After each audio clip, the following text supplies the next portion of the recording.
Hello friends எல்லாம் எப்படி இருக்கீங்க? இன்றைக்கும் கூட சில சிரிப்பு துணுக்குகளை பார்ப்போம். ஒரு பாட்டி தன் பேரங்கிட்ட கேட்டாங்களாம், டேய் பேராண்டி, இந்த பக்கத்து வீட்டில் அப்பனும் மகனும் நடையா நடந்துக்கிட்டு இருக்காங்களே, என்ன விஷயம்டா அப்படின்னு கேட்டாங்களாம்.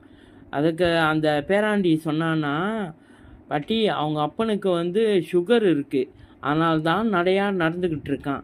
அவங்க மகனுக்கு வந்து அங்கே ஒரு சரக்கு இருக்குது, ஃபிகர் இருக்குது, அதனால தான் நடையா நடந்துக்கிட்டு இருக்காங்க 2 பேருன்னு சொன்னானா. எப்படி இருங்க ஃப்ரெண்ட்ஸ்? பிறகு ஒரு தாய் வந்து மகன்கிட்ட சொன்னாங்களாம், டேய் ராமு, உங்கள் அப்பா கிட்ட மெதுவாக விஷயத்த அவர் காதில் போட்டுட்டேன். உன் காதலை நான் காதல் பண்ணுறத நான் சொல்லிட்டேன்னு. மகன் தலைகீழாக குதிச்சானா. பிறகு வந்து அம்மா சொன்னாங்களாம், டேய் தலைகீழாக குதிக்காதடா, உங்கள் அப்பாவுக்கு மெதுவாக சொன்னதுனால அவருக்கு விளங்கலை அப்படின்னு சொன்னாங்களாம். எப்படி இருக்குங்க ஃப்ரெண்ட்ஸ்?